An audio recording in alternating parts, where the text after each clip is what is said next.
Fún àwa tá ń lo Power BI fi ṣiṣẹ́, Microsoft ti ṣe àfikún sí àwọn features tó wà níbẹ̀ tó ń pè ní on-object interaction.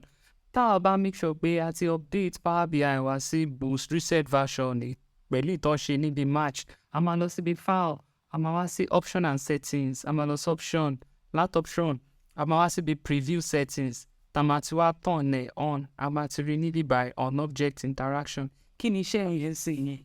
Ẹ wò ó sì visual wa kò sí mẹ́gbẹ̀ẹ́ mọ́, ó ti wà lókè níbí báyìí. Mo ti kọ́kọ́ like ẹ̀ náà torí pa máa ní more space láti fi ṣiṣẹ́ níbí báyìí. Kí wá ní iye ọbẹ̀ gangan ni pé ká sẹ́ kí mo kàn mú any chart nsìn. Ẹ wo bí mo ṣe mú chart yẹn, ẹ rí pé gbogbo àwọn build a visual features ẹ ti wà níbí báyìí tí mo lè drag sí x-axis, y-axis, mo lè ṣe àwọn yẹn níbí báyìí. Ibẹ̀ yẹn gangan kọ́ ni mò ń lọ.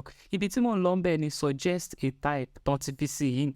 Ẹ mọ̀ pé tẹ́lẹ̀ as analyst ẹ lè máa wo pé chart tó wà suitable fún insights kan pàápàá tẹ̀ ń ṣe, ẹ lè máa ronú lé lórí pé wo ni kí n lò. Ṣùgbọ́n ní ìsìn Power BI lè suggest fún yín tí kẹ́ lò.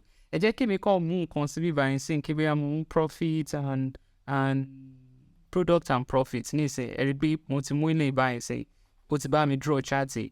Tí n bá wá lọ mú bóyá date, mo fẹ́ throw date sínú nǹkan tó wà níbí báyìí. Tí n bá choose date nsìn, ẹ rí pé ó ṣì stick to chart tèmi mú yẹn, eléyìí ó dẹ̀ wà appropriate. Ṣùgbọ́n tí n bá síbi tó ti sọ fún mi pé add visual and build your visual nsìn, tí n bá turn suggest type on nísìn, Power BI máa suggest the appropriate visual fún nǹkan tí n bá ń ṣe. Ẹ rí sí pé fúnra rẹ̀ ló pààrọ̀ ẹ̀ síbí báyìí sí. Tí n bá ti toggle on bẹ́ẹ̀ yẹn, èmi kàn máa ṣe nǹkan tó wù mí ni, òun ló máa suggest chart tí n bá fẹ́.